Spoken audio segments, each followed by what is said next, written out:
Okay, good evening, everybody. My name is John Hittinger. I am a professor of philosophy here at the University of St. Thomas, and I'm the director of the John Paul II Forum.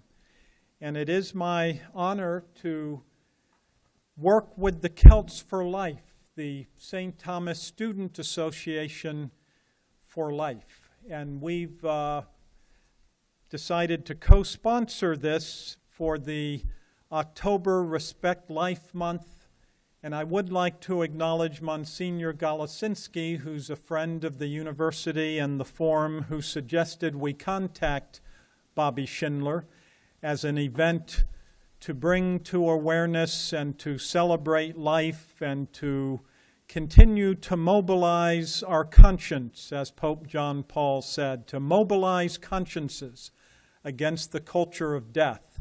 And I think this case that Bobby Schindler will talk to us about is surely one of the signs of the evil that has been brewing in our society. So I would just like to mention that the John Paul II Forum has a website on which we will post the video of this talk tonight and put Bobby's speech. There will be other events, including a staging of the John Paul's The Jeweler Shop in November, and I hope you all can come to that. You can get tickets online and see the Pope's dramatic rendition of the sanctity of marriage and the importance of love. What I would like to do now, though, is to introduce the president of Celts for Life, is Austin Cruz. He is, Austin, come on up. Where's Austin? Austin will introduce our speaker, but I would like to say the Celts for Life have a display on a table. They are raising money to go to the March for Washington, March for Life in Washington, and they're doing great work here on campus. And I would like to present to you Arthur Cruz. Arthur? Austin, I'm sorry. What did I say? Austin. It's fine, Dr. Hittinger. Hi, I'm Austin Cruz, not Arthur Cruz. Just talk a little bit about the Celts for Life. We are, of course, the pro-life organization on campus. Founded, I think, 2007, I believe, right? So we're fairly new to campus, but we've been growing every year and getting stronger and stronger.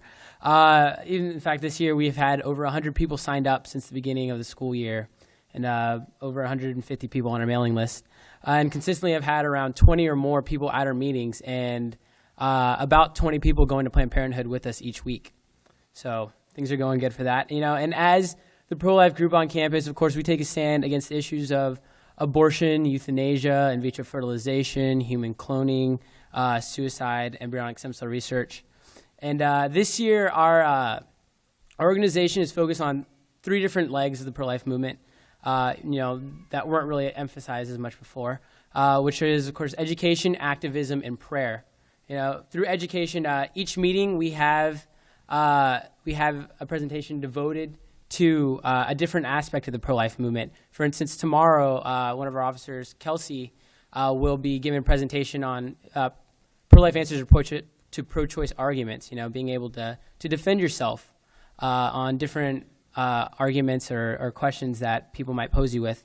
So that's one of the main things. Every one of our meetings, this first semester, we're focused mainly on abortion because, that is where the fight is really taking place right now. And then next semester, we get into some of the other issues like euthanasia, stem cell research, and those things. Other ways for education, obviously getting pro-life speakers. We had the wonderful pleasure of having Dr. Graham speak to us at one of our meetings last month. And, of course, Bobby Schindler here today. And I know Dr. Hittinger will be speaking in February, and Arla Nichols from Human Life International. So that's one of the ways we reach out for education and just supplying the school with literature. We set up a table once a month and have literature and resources for people to take, and learn about the issues, because that's one of the biggest problems is that people don't know about these issues. They don't know what it's about. They might know it's wrong, but they don't know much more about that. And, when you're in conversation with someone, that doesn't get you too far, Another thing, our other aspect, activism.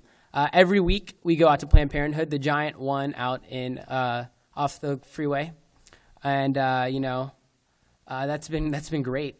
We're actually receiving training in November from Houston Coalition to be sidewalk counselors, so to be able to help out with that and make more of a difference. When we're out there, we're praying, but that way we can actually take a more active role out there. Another thing is in November we are co-sponsoring a adoption fair, celebration of adoption as a loving option on campus here November 12th and at Family Festival. That's with Unite for Life. And of course we go to March for Life in DC and in Austin, and that's just some of the few ways that we get involved with activism. And of course prayer, we incorporate prayer. We don't try to hide our Christian faith. We believe that it's necessary to win this fight. We can't win without prayer, without God on our side, So we incorporate that in every meeting, in almost every event we do. We pray the rosary. We had all the masses dedicated today for Respect Life. And really what we're trying to do this year is to create pro-life warriors on campus, people who wholeheartedly believe, in this fight, in this movement, in this respect for life. People who believe in it, know the issues, know how to talk about it, and are ready to go out there and fight. That's really what we're focused on right now. Because as the only Catholic university in Houston, we should be leading the way. We should be leading the fight. We should be that city on the hill that other universities and everyone in Houston looks at, and emulates and follows us in the fight. And so that's what we're really working for this year with the Celts for Life, and forming ourselves, forming our members, and forming the University of St. Thomas, so that way we can shine throughout all of Houston. As Dr. Hinninger mentioned, we are raising money to go to March for Life, to go to the March for Life in DC this year. This year we're looking to take about 30 people. We have around that many signed up already, and we're raising money to help cut costs. But this is an important event. We make a stand on a national level, and it really gets our members fired up, and really look at why they're in this movement, and each year Planned Parenthood comments that we keep getting younger and younger, we're catching their eye, we really are the future of this movement, and so it's an important event for us to go to. But yeah, so that's the Celts for Life this year. Just if you have more questions, we have a table out there, and after the meeting, you come and talk to some of our members and ask to learn more. So Bobby Schindler, the reason you guys are here. Just a little about him. Bobby Schindler is the executive director of the Terri, Schiavo Life and Hope Network, which works to protect the lives of the medically vulnerable and disabled from the threat of euthanasia. Bobby's life took a dramatic and unexpected turn in February of 1990 when his older sister Terri suddenly collapsed and was left with a profound brain injury. When Terri's husband sought court permission to starve and dehydrate her to death, Bobby was suddenly propelled into a life he never imagined. He spoke in defense of his sister's life on numerous national television and radio programs, including Hannity and Combs, Larry King Live, The Oprah Winfrey Show, The Glenn Beck Show, Good Morning America, Early Show, EWTN, and many others. Following Terri's tragic death on March 31st, 2005, Bobby gave up his teaching job at Tampa Catholic High School and became a full-time pro-life and disability rights advocate.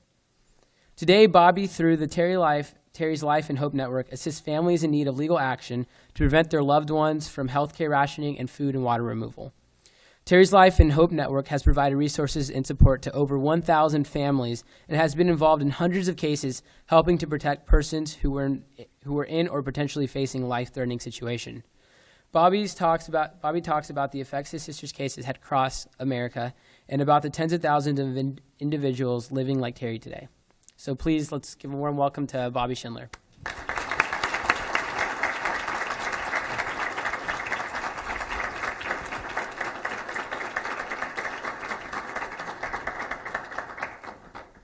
Thank you very much, Arthur. I appreciate it. I was kidding. Thank you, Austin.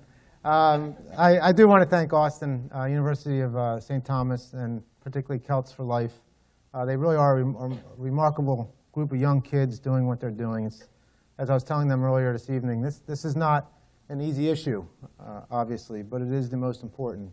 And for these kids to be doing this at their age, something I wasn't doing at their age, again, is quite remarkable. So whatever you can do to support them, please do so. And get others to join, because it is the most really the fundamental, most important issue facing us today, which I'm going to talk about in just a moment. And also want to just recognize JP Forum and how important that is to support that as well. Visit its website. I'm going to be quoting quite a bit from Pope John Paul II tonight, and really to illustrate the impact he's had on our culture today, particularly, again, among the youth. I think he's really inspired the young crowd of our generation to get more involved and to become practicing and better Catholics, particularly when it comes to the sanctity of life. So again, thank you for inviting me here, and thank all of you for taking the time really to come listen to an issue that's really not a whole lot of fun to talk about. It's quite draining even to be involved with it every day, and I understand why a lot of people really don't get excited about coming to hear someone talk about how their loved one is dehydrated and starved to death. So thank you. I know you can be home watching the Republican debate tonight. I think that's probably about the 15th one so far, and probably 15 more. But they're good to watch. But I thank you. And tonight I am going to talk about my sister's case, and there's so many topics I can talk about tonight that kind of pertain to Terri's case.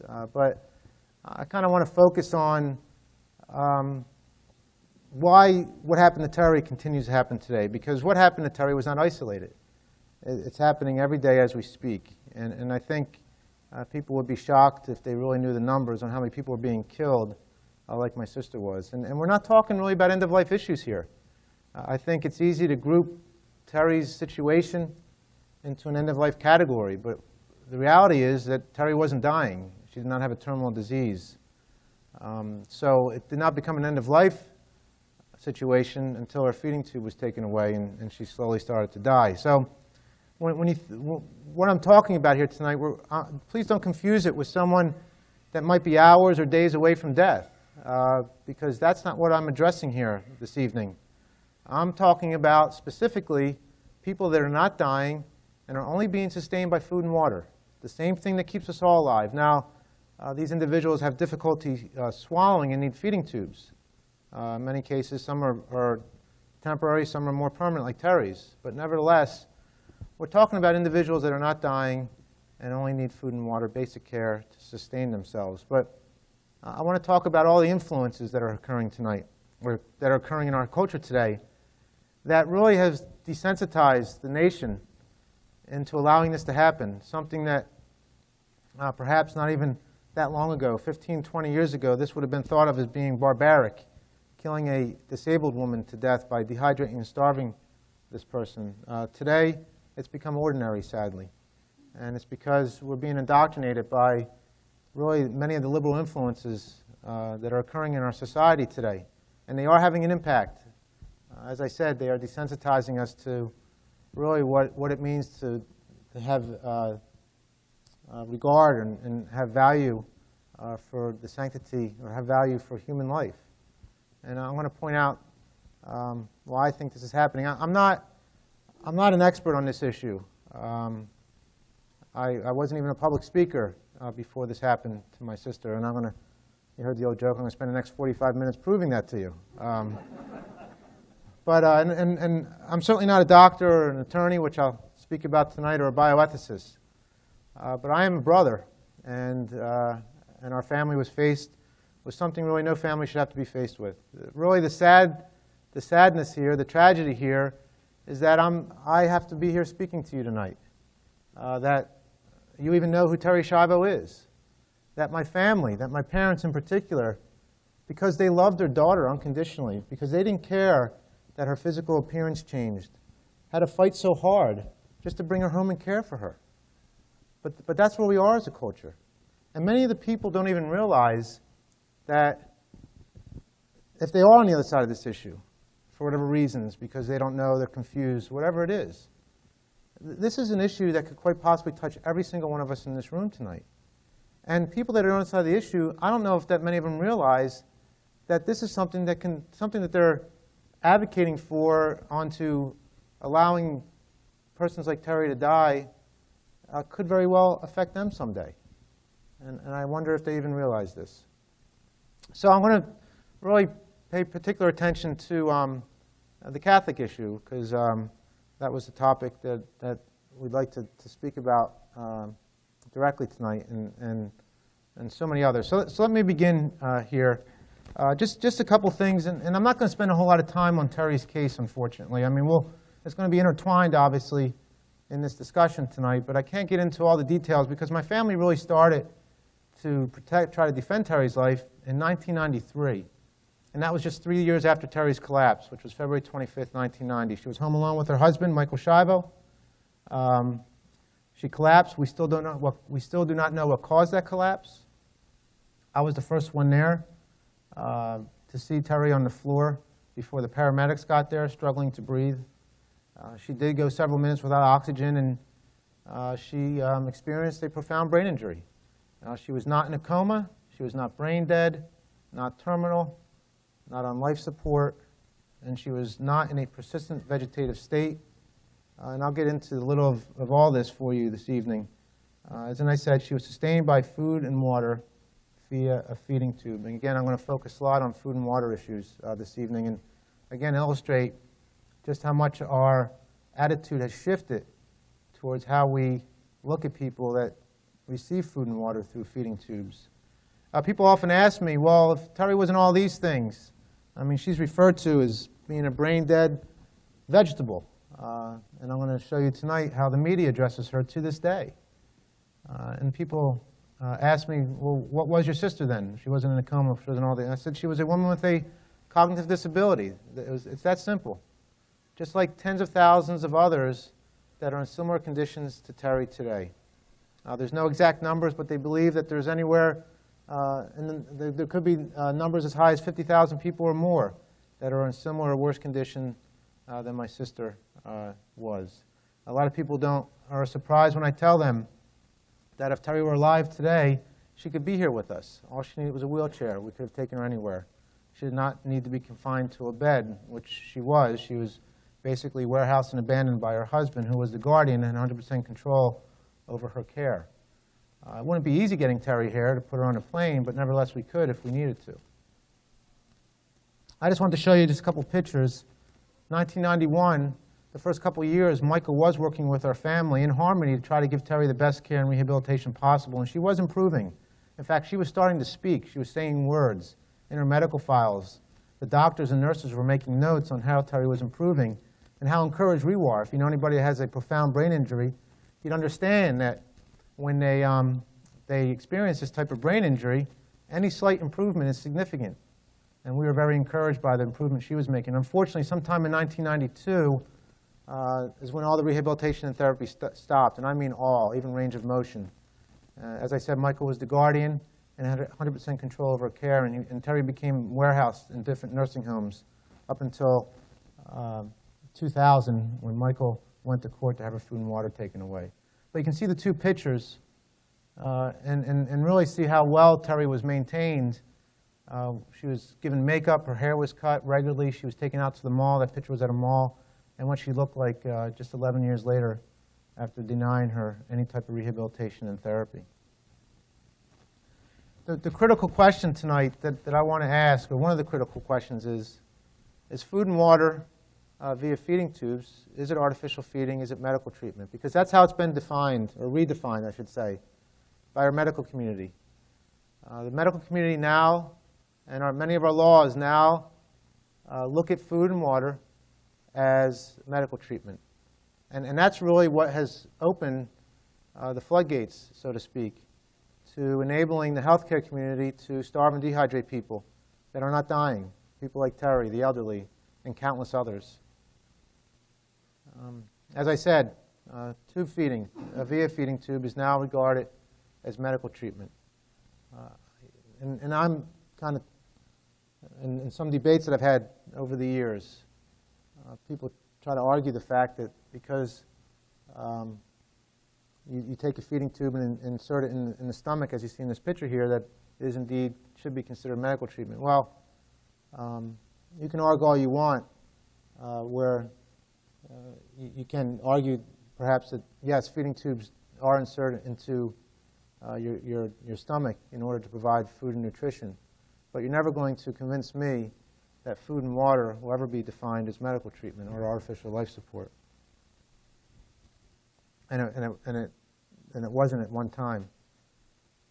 Again, artificial feeding is not a medical term. It's just, as said here, it's a catchphrase to describe food and fluids through means of a tube.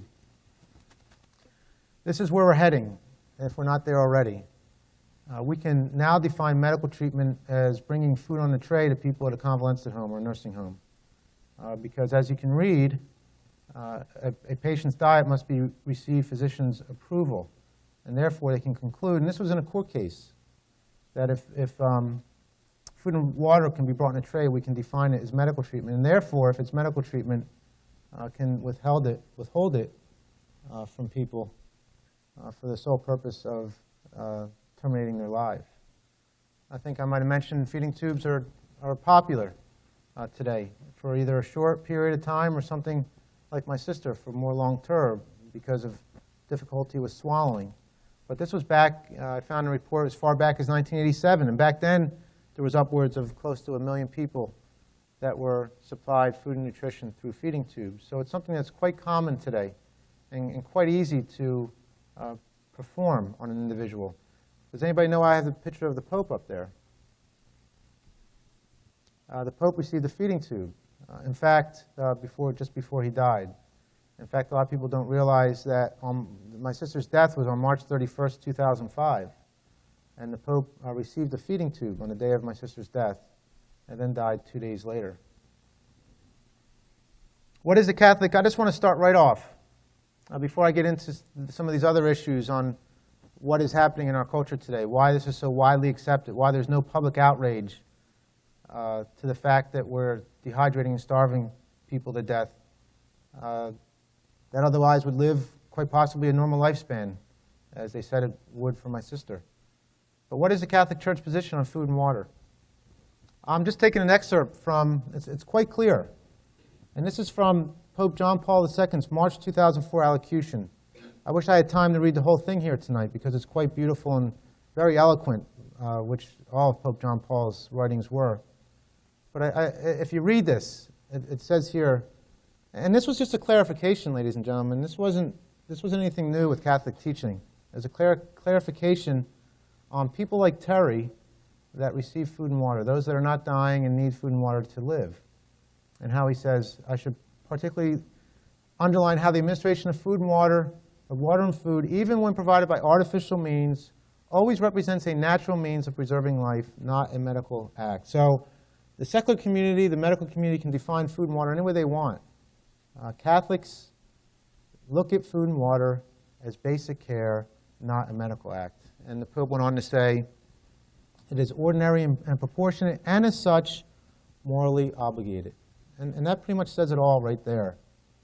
And I'll go on record as telling you, if you hear otherwise from priests, clergy, or theologians that say anything different than what is said by the Pope, by what is said by the Church, they're wrong. And I'm going to show and prove to you in a moment that it is being said, and there is dissent. And many of the cases that we get to our foundation today comes from, unfortunately, Catholic hospitals, where they are taking the steps to deliberately starve and dehydrate people that are not dying. So what's happening in our culture? Why is this so widely accepted? Why, as I said earlier, why is something that was thought of as barbaric not that long ago, in our lifetime, something that we can't do to an animal? It's a felony crime, but we're doing it every day to countless people across our country. And I believe a lot of it is because many of the liberal influences in our culture today. Now, I'm going to go through here, and obviously I speak in broad brush. This does not apply to every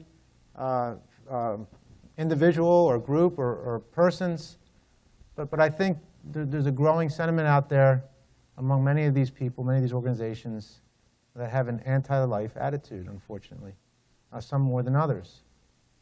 And there's obviously more than this. There's a lot of dynamics that really are involved here, but I just want to pick out a few, the ones that I've experienced with through our battle to save Terri and subsequent with our organization, that I think are having the biggest impact on this issue. First, just real quick, persistent vegetative state. It's how Terri was labeled. And again, it's a diagnosis that does one thing, I believe, and one thing only, and was created for one reason and one reason only. And that's to dehumanize an individual. And unfortunately, this term has taken hold in our society today and is used quite often to describe people like my sister. The media has had a field day, unfortunately, describing Terri as a quote-unquote vegetable. And it comes from this supposedly medical diagnosis. And I just give a couple facts here. It was established back in 1972, and it has become part of our vernacular, unfortunately. And let me tell you a little story. This just happened a few months ago. I had just recently moved back to Philadelphia, and I was out with a buddy of mine, and he was introducing me, and the topic came up. I forget how, but we started talking because I was from the old neighborhood, and talked about my sister Terri, and his friend had walked over, and he said, we're talking about Terri, and the woman said, oh yeah, Terri Schiavo, wasn't she the vegetable from Florida? And she did not say this with any malice. She said this as it was just a way to describe my sister. But it is a highly, for me, it's a highly offensive term. And I would ask, if we take away one thing here tonight, I would ask not to use this term to describe people with these types of cognitive disability. Because as the Pope said, or I don't know if I'll read it later, but the Pope even addresses this term vegetable that's being used to describe these people. Well, what's so dangerous about this PVS diagnosis is that it's misdiagnosed over 40% of the time. And we are using it as a criteria to kill people. It was used as a criteria to kill Terri in the court case in 2000, where doctors came in and testified that she was in a PVS. But some of these research studies I have listed here have come to the conclusion of how unscientific and subjective it is, and yet we're using it to terminate people's lives.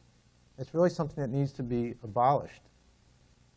Again, I could spend, believe me when I tell you this, any one of these issues I could spend an hour sitting here talking with you tonight, but unfortunately I have to go through them somewhat quickly. The bioethics movement. The bioethics, I think, are the singular most dangerous group of people in our culture today, quite honestly. They are developing and teaching in our schools, our medical schools, and really in our colleges and universities across the country, the personhood theory. Has anybody heard of the personhood theory? Personhood theory is basically describing some individuals as human non-persons. And again, devaluing their lives. Just real quick, if nobody can put two and two together, if nobody realized that with the decriminalization of abortion, of killing an unborn child, if nobody thought that this was going to be a result of that, then I think we're all being naive. But it's the same issue, ladies and gentlemen. It's the same way we describe people like Terri, the same terms and the same way we describe the unborn baby, as inconvenience, as non-human. All these labels that we give them to justify and rationalize killing them, it's done here.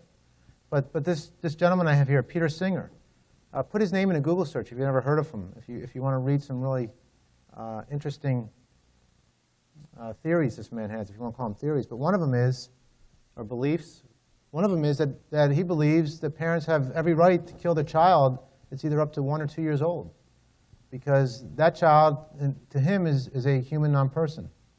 And many others that I have listed here, he believes are human non-persons. And therefore, if you're a non-person, then we have the right to end your life. These are some of the pictures up here that I have of human non-persons. And the countless amount of people this definition has, and how it can be applied to millions of people across the country. And again, it is taking hold of our culture today, particularly among the medical profession, and how the medical profession's attitude has shifted from what was once a sanctity of life attitude to now what is a quality of life attitude. And again, it's indoctrinating our future medical professionals into this way of thinking. Does anybody know why I have Ronald Reagan's picture up there? Because of Alzheimer's. That's correct. Now, this was a debate with Wesley Smith. If you never heard of Wesley Smith speak, he's one of the good bioethicists out there. Seems to be there's few and far between anymore. But he had a debate with Bill Allen. Bill Allen is there in the bottom. Wesley is the gentleman with the white hair and white beard. University of Florida. He used to be in my backyard. And they had a debate on my sister's case in front of, I guess, this was national debate. And Wesley cut to the chase and said, Bill, do you think Terri is a person? What do you think his answer was? No, I do not. And again, he teaches bioethics class at the University of Florida. Bill Allen thought that Terri should have some type of interaction or some type of recognition to be defined as a person, which she did. I mean, Terri was very alive, very interactive at times, very responsive. In fact, there was more doctors.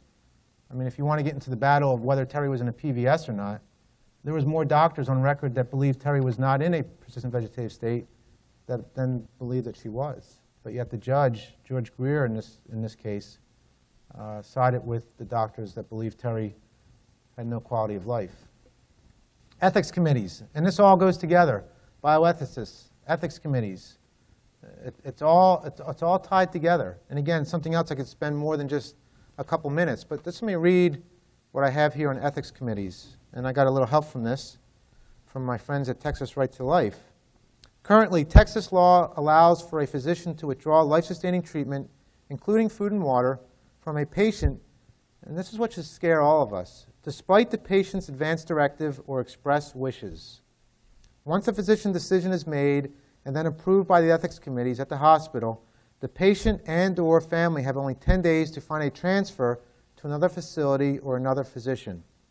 The physician or facility is not obligated to treat the patient beyond the 10th day, which could lead to the death of the patient. Rarely are transfers effectuated either by the family or the facility within the 10-day allotment. Although I single out the Texas situation or the law, this is not just a Texas problem. Ethics committees practicing euthanasia is a very real threat in every hospital, nursing facility, and care center in America and essentially throughout the world. Futarian ethics have seeped into every medical institution. The Futarians are those who make arbitrary judgments about a person's quality of life, and this mindset has infiltrated all of our medical schools and institutions and is the reasons we are now dealing with the problems of ethics committees, not only here in Texas, but throughout the world, or throughout the nation and the world for that matter. As I mentioned, Texas Right to Life is working to change these laws so that patients and their families are given sufficient time to locate a transfer. But again, what should scare all of us that many of us don't know is the fact that even against our express wishes, physicians can make these decisions even if it's basic care, food, and water. That's what's happening today in our country. All right, my favorite, the media, Hollywood. And I'm really going to give you examples of how they reported Terri's case. But don't just look at this as Terri's case. If they're going to do it in my sister's case, they do it in any situation like my sister. Again, there's a real bias that occurs, and if you've been in the pro-life movement for any amount of time, I'm not telling you anything that you don't already know about the media. Again, we did deal with some good media out there that were fair and were objective, but for the most part, we were battling a very biased and prejudiced media, which I believe there's a profound prejudice against people with disabilities anyway that exists in our country today. The question I would get asked all the time is, who would want to live this way? And I still get asked it today. It's a very powerful question. But I've always believed that's really the wrong question being asked. Because if anybody was given the choice about living with a disability, nobody would choose to live with a disability if given the chance. So the question really is, well, the fact of the matter is that there are people living in this way, tens of thousands. So the question really is, what are we going to do to protect them? What are we going to do to care for these people and show them the compassion they deserve? And really the media is responsible for much of this attitude being accepted in our country today. Much of our society today, because we've become so lazy as a culture, we're being educated by the secular media. We read an article about the situation, we watch a 30-minute news piece, and we think we understand an issue. And unfortunately, that's what's occurring in our nation today. But this is ongoing with the media. I like to call them the weapons of mass distortion because they really are. Particularly in my sister's case. Ned Hentoff, who's an atheist, but he is very much in favor of civil rights. And he saw, this was written, the Village Voice, a very liberal publication, but this was written in November of 2003. Terri's case, the court case began in 2000. Judge Gehrig made his ruling in 2000, February 11, 2000, to remove Terri's food and hydration. And it really didn't start getting a lot of publicity by the media for a couple years after the 2000 ruling by Judge Gehrig.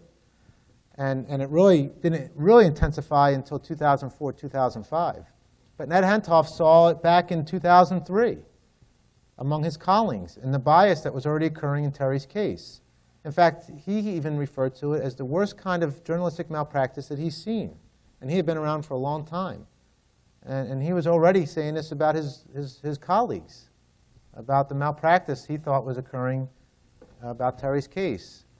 This was by the Media Research Center. This was in 2005. And they did a study and showed how the three news services, ABC, CBS, and NBC, were already slanting the coverage towards Michael Schiavo.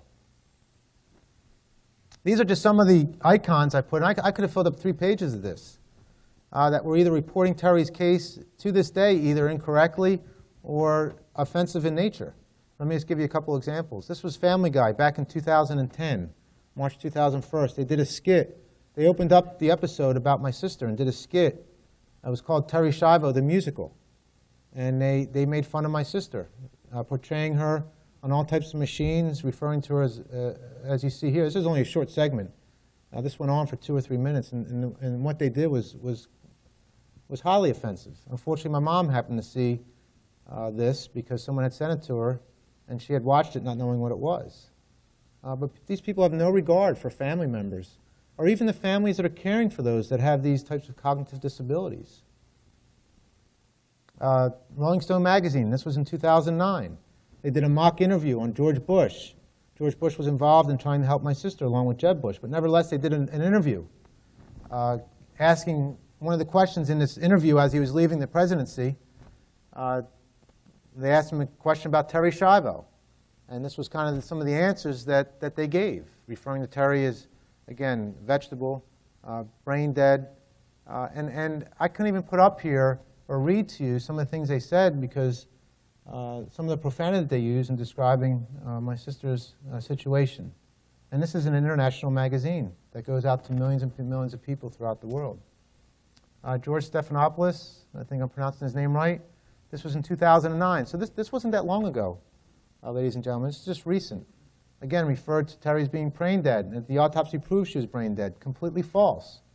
Fortunately, we had our attorneys contact ABCs this week, and they issued a correction, not a very nice correction, but nevertheless they did issue a correction, I think not the following week, but 2 weeks later, that they were wrong in describing Terri as being brain dead because she wasn't. This was just in 2011, August. There was an article that came out. They did a poll, or a study, I'm sorry, it was a study. And please, someone explain to me why they need to do a study on whether or not people in vegetative states were dead or not. But the study concluded that vegetative patients are judged as more dead than dead, whatever that means. But do you see what this does? As our culture reads these brain dead descriptions, vegetable, deader than dead, it's chipping away at really the regard we have for human life. It's formulating a prejudice against people with these types of disabilities. It's rationalizing, justifying the reasons to allowing them to starve and dehydrate to death. And this goes on for years and years, and it's working because more and more people have grown to accept this. And it's not just Terri's case. This was a case we're involved in. It was an international case you might have heard about, Baby Joseph, the little baby in Canada. His family was trying to protect him from a Canadian hospital, trying to terminate his life. He actually ended up living. He was transferred to another hospital, to a hospital in St. Louis, that was able to extend this baby's life for 7 months. He just died recently. But as you can see, they refused, so this baby is brain dead. And the baby was not brain dead. The baby was described as being in a persistent vegetative state. It was not.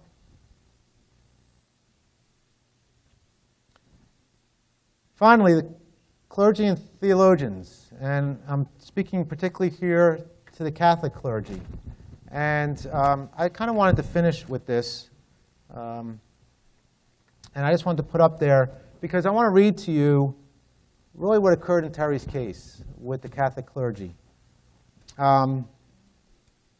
It's a few minutes here, but it's really important because I wanted to speak about it tonight because we are kind of focusing on the Catholic issue and what our family had to deal with in my sister's case. I'm not here to try to offend any clergy, any priests. There are a tremendous amount of priests that were advocating for Terri's life, but I think the reason that we should know what happened in Terri's case is because, again, there is a certain amount of confusion that exists among the Catholic laity. And the reason for that is what I'm about to read to you right here, is because some of the leadership that we're not getting among many of the priests. And who do you think the mainstream media turns to when there is dissent among the Catholics? They turn to the dissenting priest, of course, because they give them a platform to voice their dissent, and they did it in my sister's case. Let me just read to you some of what happened in Terri's case as it pertains to the Catholic issue. As I mentioned, I didn't go into a lot of detail, but in January 2000, there was a week-long trial that was conducted in front of Pinellas County Judge George Greer. In these proceedings to determine the fate of my sister, a Catholic priest from the Diocese of St. Petersburg, Florida, Father Gerard Murphy, was asked to testify on behalf of Michael Schiavo as an expert witness concerning the Catholic teaching regarding end-of-life care and how those teachings applied to my sister's situation. Father Murphy never spoke to anyone in my family, nor did he take the time to visit Terri. However, he did consult with Michael Schiavo's attorney, George Philos, an euthanasia activist, and testified on behalf of Schiavo, who was, since 1994, 6 years before this court case, living with and engaged to a woman he intended to marry once Terri was killed. Nevertheless, on February 11, 2000, as I already mentioned, Judge Greer ruled that my sister would have chosen to be starved and dehydrated to death rather than have her family take care of her. In Greer's 10-page ruling, he noted that Father Murphy's testimony in particular was completely candid, quote unquote. Much to my family's complete surprise and disappointment, I might add, the ensuing months and years defending Terri's right to life were faced with having to battle against those we thought would be our allies in the Catholic Church. For example, Father Desmond Daly, the pastor of Christ the King Catholic Church in Tampa, Florida, just a few miles from where I used to live. He inserted in his church bulletin a publication titled, "On Letting Go and Letting God, Letting Terri Schiavo Go to God." Pastor Day concluded that my family was, quote, should have the wisdom and strength to let go and let God draw Terri into the next phase of life, eternity. But that was only the beginning, because subsequent to the Pope John Paul II's March 2004 allocution that specifically clarified, as I mentioned, for all Catholics issues like Terri's, the dissent among the clergy only seemed to intensify. Not only was our family met with a deafening silence when we reached out for support, this was included our local bishop, but some of our so-called leaders in the clergy were publicly condoning Terri's death. 8 months after the Pope's allocution, my family sent out 2,000 letters, over 200 letters to every bishop in the country, pleading for their help to publicly speak out against what was happening to my sister. We received 2 responses. Along with the silence, let me share with you some of the reaction to the Pope's allocution and how some Catholic priests applied it to Terri's case. This is Father John Parrish. Father John Paris. He's a professor at Boston College. In an interview with the St. Petersburg Times, Father Paris said, again, this is in reaction to the Pope's allocution, which I have some of it up on the panel there. Father Paris said this, "I think the best thing to do is ignore it and it will go away. It is not an authoritative teaching statement. The problem here is that non-Catholics think when the Pope says jump, we all say how high. Father Parris, in another interview, admitted that my sister was quite alive, but still that there was no obligation to give her food and water if proved burdensome. Father Anthony Cicada, I don't know if I'm pronouncing his right name, professor at the Most Holy Trinity Seminary in Warren, Michigan. He said this, in sum, by the standards of Catholic moral theology, the permanent use of feeding tubes constitute extraordinary means and is therefore not obligatory. Father Kevin O'Rourke, ethics professor at Loyola University of Chicago Medical School. You see a common denominator here? All these priests are professors. So what does that mean? They're teaching. He told the Miami Herald that preserving my sister's life was blasphemy. He said, for Christians, it is a blasphemy to keep people alive as if you are doing them a favor. Daniel McGuire, a former Jesuit priest and a theology professor at Marquette University, he told Fox News that, quote, this woman should have been allowed to complete her dying 15 years ago, and accused Pope John Paul II and the Vatican officials of using any sign of life as a justification for delaying death.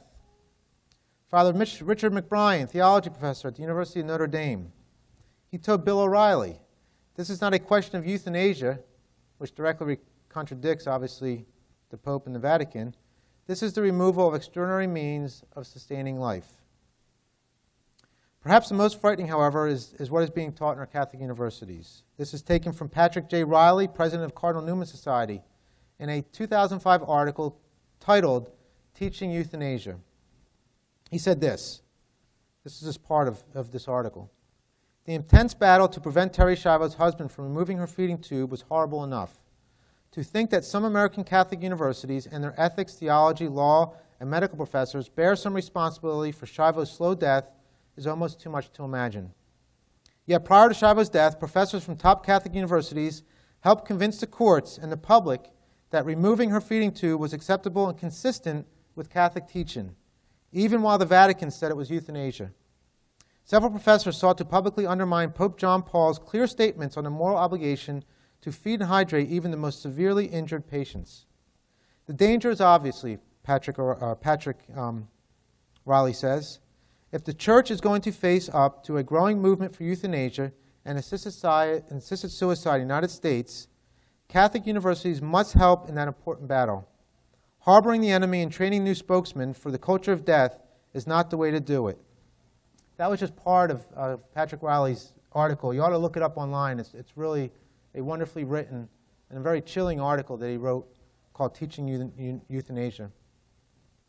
As bleak as all this sounds, there were, in fact, some priests and bishops that understood what was happening to my sister and were defending her life. And what must have been a reaction to much of the dissent that was occurring, the Vatican finally began to publicly speak out, with several cardinals issuing some of the most convincing and authoritative statements regarding Terri's situation on record. This included Cardinal Renato Martino, Pontifical Council for Justice and Peace, who said this, whoever stands idly by without trying to prevent the death of Terri Schindler Schiavo becomes an accomplice to murder. That was Cardinal Martino. The Catholic Church is abundantly clear on what is expected of us when faced with situations like Terri's. This is why the testimony of Father Murphy in the original trial was so seriously flawed. Indeed, if you read the transcript of his testimony, you will find two inaccuracies, in particular, which reveal a profound lack of understanding of church teaching. First, Father Murphy agrees with Death with Dignity attorney George Philos that somehow food and water for Terri constituted extraordinary care and artificial life support, thereby falsely claiming that the Catholic Church would allow Terri's life to be terminated. As has already been mentioned, the Catholic Church teaches that food and water are never to be considered extraordinary care. Secondly, Father Murphy claimed that the opinions or wishes of an individual Catholic trump the teachings of the Church itself. This is patently false. Rather, instead of imposing our wishes and opinions on the Catholic Church, Catholics are obligated to allow their consciences to be formed by the teachings and standards of the Church. Regardless of any advance directive or even sworn testimony of another person, a Catholic may not refuse food and water to cause their own death or that of another, as this constitutes either the sin of suicide or that of euthanasia by omission. Where is this all leading? It's leading to cases like Terri's, where my family had to walk into a room for close to 2 weeks and watch her die a slow, agonizing death by dehydration. This is something, as I mentioned, we don't do to animals. It's a felony crime. We're not even able to do this, not that I would ever condone this, but to those that have committed most heinous crimes, those on death row. It's considered cruel and unusual punishment. But yet we are doing it to innocent disabled people. We're doing it to the elderly and countless others every single day in our country. There's something that is wrong, obviously, that we have become so comfortable with allowing this to happen to our most innocent American citizens. I can never properly describe to you what it was like to go in and watch my sister die this way. It was something nightmares are made of. If anybody ever says to you, any doctor or physician ever tries to tell you that this is a peaceful and painless way to die, they are patently, it is a complete lie. As I said, to describe what my sister physically looked like and the suffering that she went through would be very grotesque for me to sit here and explain to you today. I don't know if it was more difficult for me to watch my sister die this way, or to have to watch my parents watch their child die this way, and not being able to do anything to help her. My dad died a little over 2 years ago, and he was never the same after Terri died. And he deteriorated quickly, his health deteriorated quickly after Terri had passed away. And my father confided something in me that he told nobody else one day. Because publicly, my dad, you would never know how much this had affected him. But he told me one day, because privately he was extremely depressed and could not live with the fact that his daughter died this way, and told me just that. He was never able to forgive himself, that he was not able to do more to protect his child from dying this way. And as a father, I'm not a father. I can't imagine the pain and the suffering that he had to bear watching his daughter, his child, die this way. People ask me all the time, what does Terri look like? And I tried to find pictures of what Terri looked like during those 2 weeks. We told my mom not even to go into the room anymore because she was becoming so physically grotesque because of the effects of dehydration. I mean, there was blood that was beginning to pool in her eyes because of the dehydration. But these are pictures from Auschwitz because they're the only pictures that I can think of or I can find that even come close to describing or portraying what Terri looked like. How many people are we talking about here that could be affected by this issue and everything I described here tonight? People that are on food and water via feeding tubes, medical treatment, artificial life support. How many people can this possibly affect and is affecting today? Let's look at the numbers. Traumatic brain injuries. How many people in our country experience traumatic brain injuries on a yearly basis? And how many people currently are living with a traumatic brain injury? And this doesn't even include people that have brain injuries like Terri, that the injury is caused by a stroke or going without oxygen. It doesn't even include those numbers and the tens of thousands of people that also affects. And we even talked about our soldiers that are coming back from war in the Mideast that are in similar conditions, if not worse than Terri, that are being sustained by food and water through feeding tubes. ALS. We get calls all the time from people who have ALS and are being threatened from having their food and water taken away. Again, I already mentioned Alzheimer's. And look at the numbers of people in this country that have Alzheimer's. And again, I have lost count on how many families have called us where hospitals and hospices and nursing homes are taking steps to convince families to take away food and water from those loved ones because they have Alzheimer's. The elderly and the millions of people that are elderly in this country. And if you think I'm kidding, I'll give you an example. This was a case we got just a few months ago. And this was a message that I received on our voicemail, and that I was able to call back immediately, fortunately, but it didn't matter. But I want you to read this. It says, I just got off the phone with my mom, who is with my aunt, and her vitals are like that, what people her age would dream of. And she goes on to give her vitals, which are, she's right. Who would want to have vitals like that? This was her next comment. She's awake and conscious and being starved and dehydrated to death. And there wasn't a thing they could do to stop it because the guardian decided to take away her food and hydration. And these, there were nieces, turned to us to try and stop it from happening, and they were unable to do so. And so this woman slowly died by dehydration and starvation. I can't tell you the calls that we get in where people are being killed this way. And families are in no position or cannot, for one reason or another, stop it from happening. We do a lot of cases where we have been successful, where we have helped families stop this by intervening, by getting them resources that we need. And I know people from Texas Right to Life here have done the same, have taken the steps to save lives. But this is what we're faced with. You know, we get a lot of talk about, we hear a lot about heroes in this culture today. And even people tell my family what heroes we were, and it was so heroic and extraordinary what we did. And I never thought that. I mean, honestly, why is it heroic? How extraordinary is it just to want to care for your sister? To want to bring your child home and care for her the way she is? What is so extraordinary about that?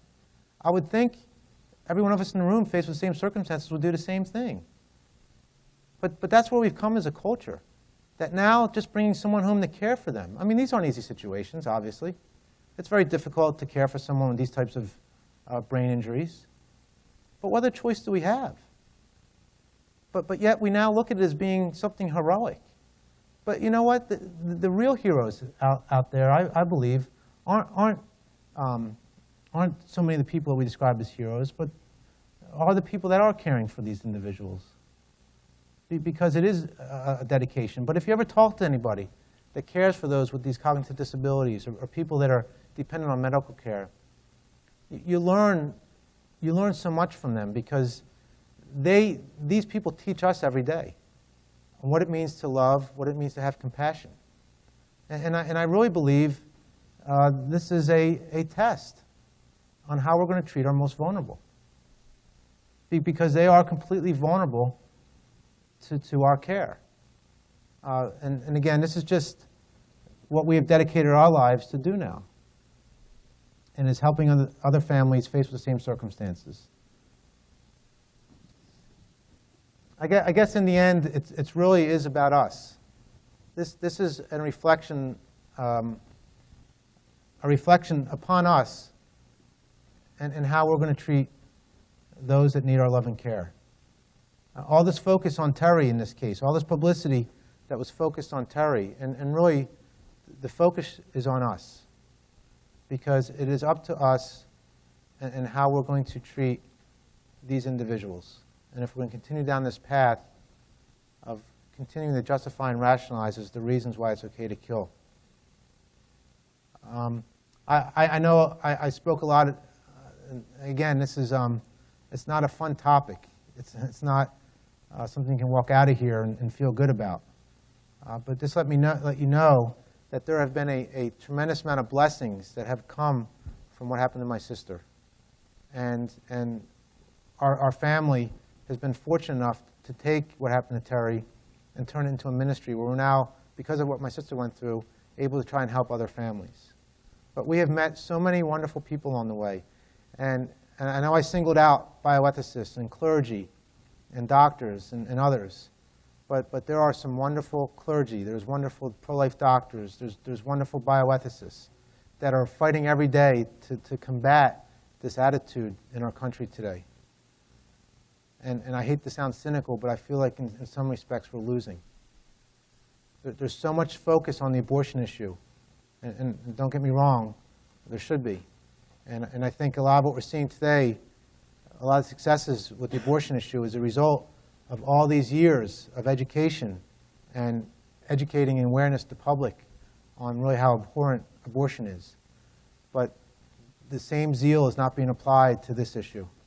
And I would not be surprised if they might not equal the abortion numbers on a daily basis, but I think people would be astonished to know how many people are being killed by having their food and water taken away, and the practice of euthanasia in our country today. But again, please don't let me give you the false sense that our family and so many other people are completely blessed because of what occurred, because we are. By many of you that have prayed for us, and the amount of prayers that we received, not only during Terri's situation, but even today. And there's so many people that continue to support us. And we ask you to continue to support us if you would. You can go to our website, it's lifeandhope.com, and do whatever you can to support us, even if it's simply by educating yourself on this issue so you know how to discuss it with others that don't understand it. But getting involved and not standing back and not doing things to combat this attitude that's really permeated our society today. It's really quite frightening. I just want to close, and I know I've probably forgotten much of what I wanted to say tonight, but I do believe we have a few minutes for question and answers, so I'd be happy to answer any questions. But just let me close by reading what Pope John Paul has said. And again, this comes from his March 2004 allocution on life-sustaining treatment for people like my sister. He said, quote, "Even our brothers and sisters who find themselves in a clinical condition of a quote-unquote vegetative state retain their human dignity in all its fullness. The loving gaze of God the Father continues to fall upon them, acknowledging them as his sons and daughters, especially in the need of help." So again, I want to thank you all for being here tonight, and I'd be happy to answer any questions that you might have, if that's okay. Yeah, okay.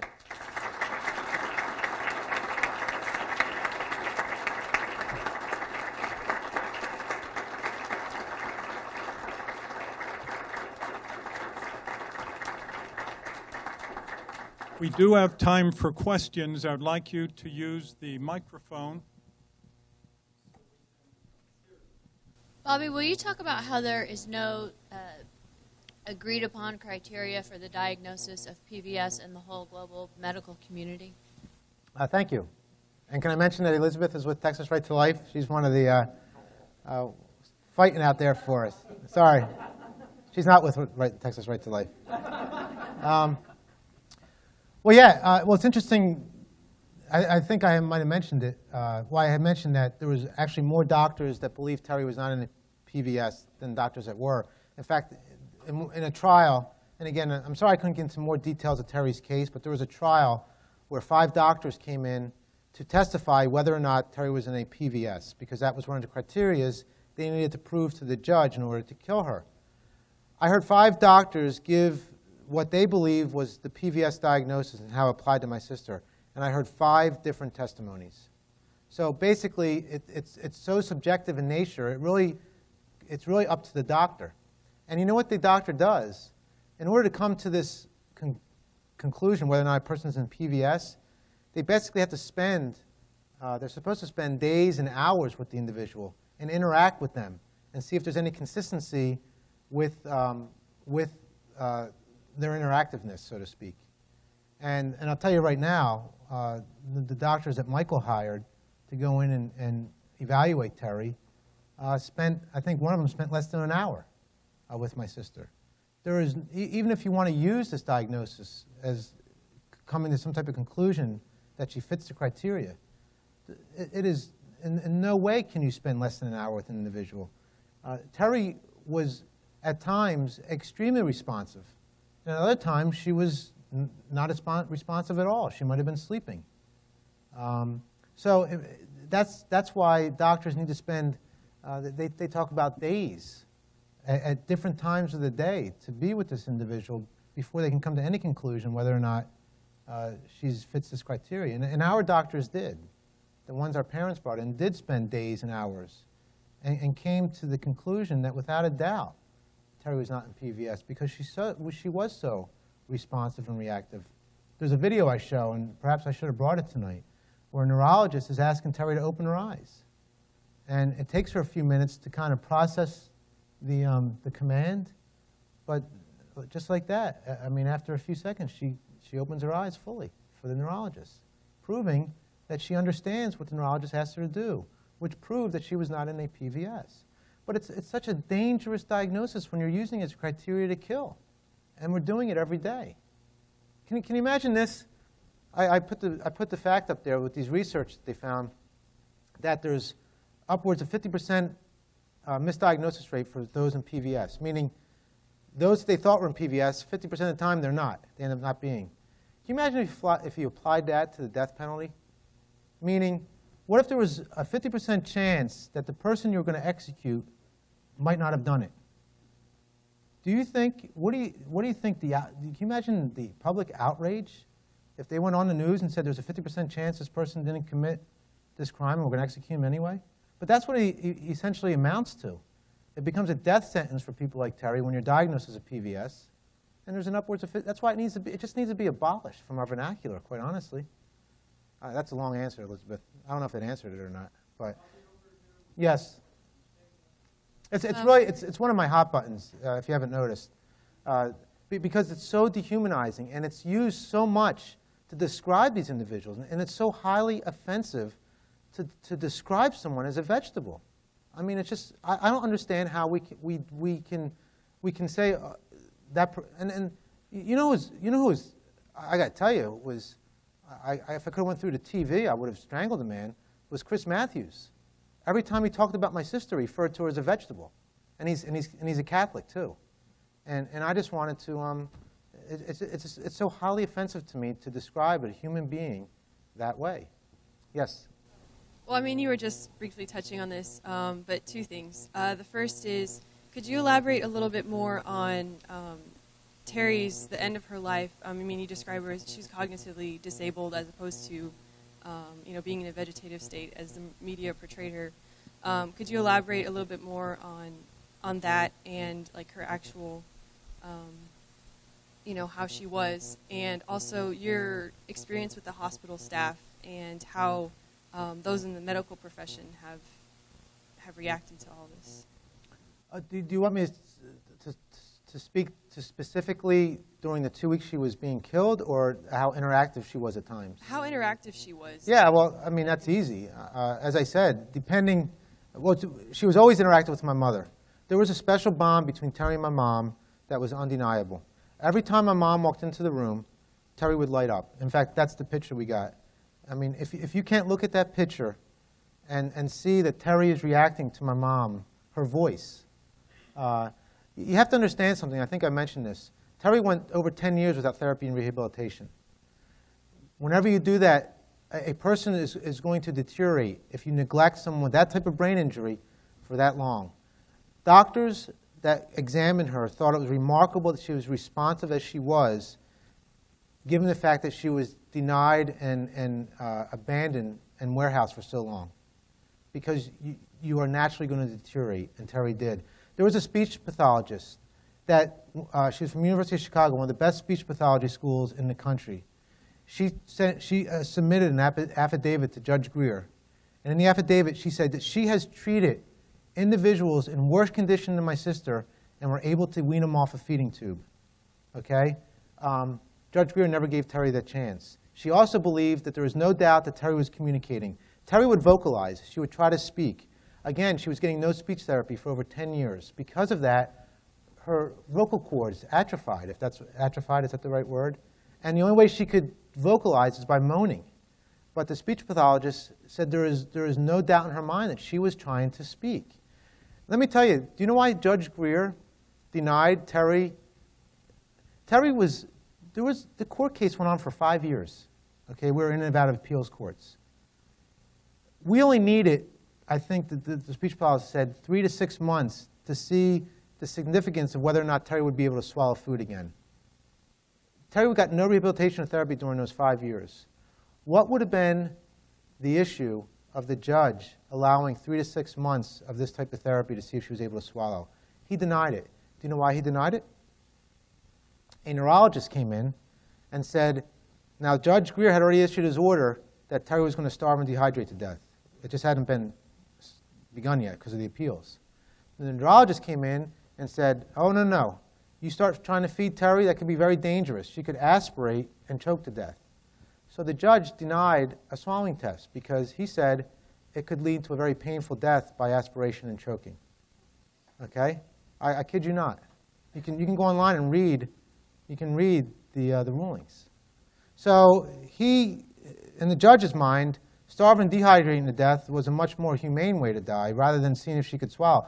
There's a reason why Judge Greer didn't allow it, because he was afraid that Terri would, in fact, be able to swallow and wouldn't need a feeding tube. And hence, he would have been wrong on his ruling, his initial ruling, that she was unreactive, non-responsive, and could go without food or without a feeding tube.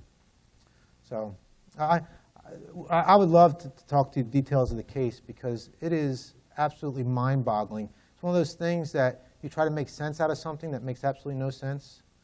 We've had some of the most prominent attorneys read the transcripts of that initial trial, that week-long trial in front of Judge Greer's court, and said it is, in their opinion, it is the worst injustice they had ever experienced as an attorney, just reading the transcripts. And what this judge allowed and how he permitted came to the conclusion that Terri's food and water should be removed. A couple more? Couple more, if that's okay.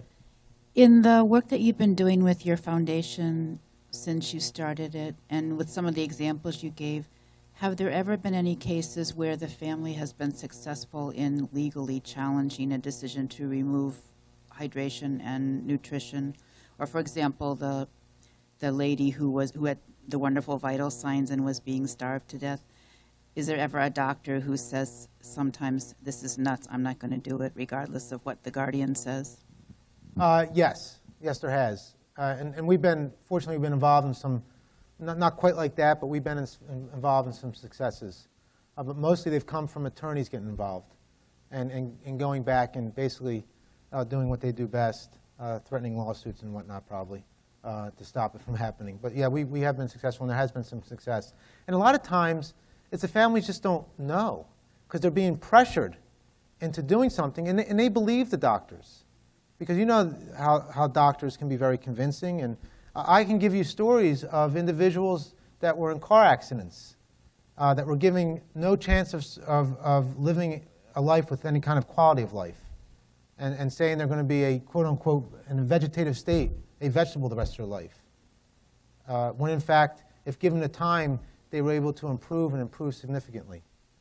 So doctors just don't know. And a lot of times they just pressure families into making the decisions when the family's already traumatized as it is because of whatever it was that happened. But a lot of times these individuals just need time. They need time to recover.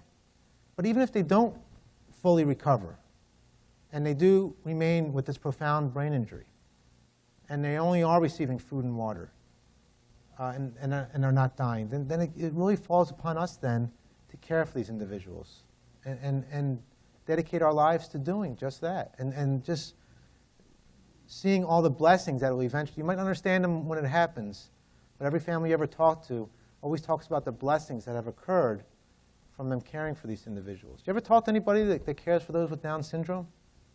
Or anybody with some type of disability, and the blessings that they feel, and they feel the treasures that God has given them in their disabled son or daughter? It's heart. It tugs at your heartstrings. You can read. A father read it at homily tonight, New York Times, about a woman. What was it? Do you know the title of the article, Father?